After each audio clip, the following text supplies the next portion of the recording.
Fiscal deficit, वैसे तो सुनने में ही इतना भारी भरकम लगता है कि लोग इसे समझने से भी डरते हैं, लेकिन ऐसा है नहीं।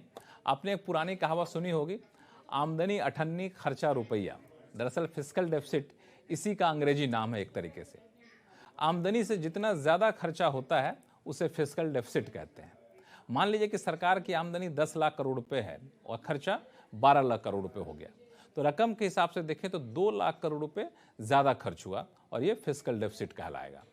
लेकिन आप अक्सर परसेंट में फिस्कल डेफिसिट सुनते होंगे, 6%, 6.5%, 7%। तो यहाँ एक पेच है।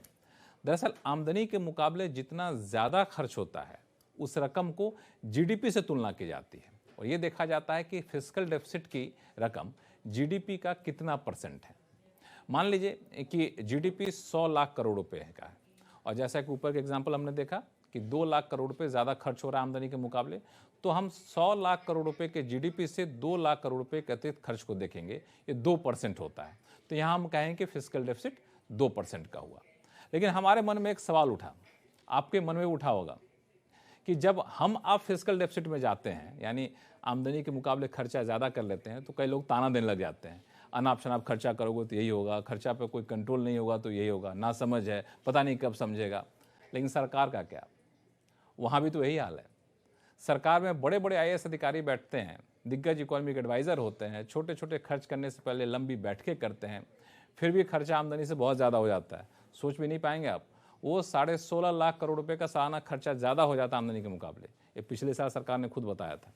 तो आप पूछेंगे कि आखिर ऐसा होता कैसा है, कैसे होता है, कैसे ज़्यादा खर्च कर लेती है सरकार, जबकि हर महीने हमारी आपकी सैलरी से मोटी रकम इनकम टैक्स के तौर पर काट लिया जाता है, बाहर कुछ शॉपिंग करते हैं जीएसटी के तौर पर सरकार ले लेती है। इतना कुछ लेने के बावजूद भी सरकार का खर्चा पूरा नहीं होता है, जी हाँ, नहीं होता है। आखिर सरकार जब फिस्कल डेफिसिट का आकलन करती है तो उसमें 3-4 तरह की आमदनी जोड़ती है, tax revenue, non tax revenue, कर्ज की वसूली और दूसरे स्रोत से होने वाली आमदनी। टैक्स रेवेन्यू उस आमदनी को कहते हैं जो इनकम टैक्स की वसूली से आती है, जीएसटी से आती है, या एक्सपोर्ट इंपोर्ट ड्यूटी या फिर ऐसे ही किसी तरह के टैक्स से जो आमदनी होती है, वो सब टैक्स रेवेन्यू में आ जाता है। अब ऐसा नहीं कि सरकार की सारी आमदनी टैक्स वसूलने से आती है, कई आमदनी टैक्स से अलग भी होती है।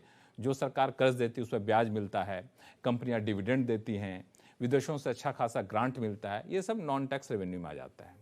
पिछले साल के बजट के हिसाब से ये सब मिलकर करीब 22,80,000 करोड़ रुपए हो जाते हैं और मोटी मोटी रकम देखें तो 23 लाख करोड़ मान लिया जाए आमदनी। लेकिन इन सब के सामने खर्च हो जाता है करीब 39.5 लाख करोड़ रुपए, यानी आमदनी के मुकाबले 16,61,000 करोड़ रुपए ज़्यादा खर्च हो जाता है। ये आंकड़े खुद सरकार ने चालू कारोबारी साल के लिए बजट पेश करते हुए पिछले साल दिए थे। अब आप पूछेंगे कि सरकार के फिस्कल डेफिसिट से हमारा क्या लेना देना है, खर्चा ज़्यादा हुआ तो सरकार का हुआ, लेकिन है लेना देना है। जैसे हमारा आपका फिस्कल डेफिसिट बढ़ता है तो हम अब क्या करते हैं, पहले जहाँ समर वैकेशन में यूरोप जाते थे, न्यू ईयर में दुबई जाते थे, तो अब शिमला मनाली से काम चला लेते हैं। हर हफ्ते आउटिंग पर जाते थे तब महीने में एक बार जाते हैं, तब भी बात नहीं बनती तो कर्ज लेना पड़ जाता है।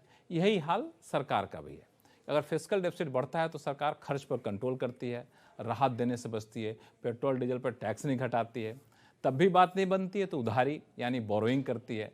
जब बोरोइंग ज़्यादा करती है तो हमारी आपकी सेविंग पर ब्याज कम होने का खतरा मंडराने लग जाता है। इसलिए इस बार फिस्कल डेफिसिट सरकार क्या पेश करती है वो जानना काफ़ी अहम है और सबकी निगाहें टिकी हैं। चालू कारोबारी साल के लिए तो सरकार ने पिछले बजट में 6.4% का फिस्कल डेफिसिट का अनुमान पेश किया था। इस बार उम्मीद की जा रही है कि अगले कारोबारी साल के लिए 6% से कम रखा जा सकता है फिस्कल डेफिसिट।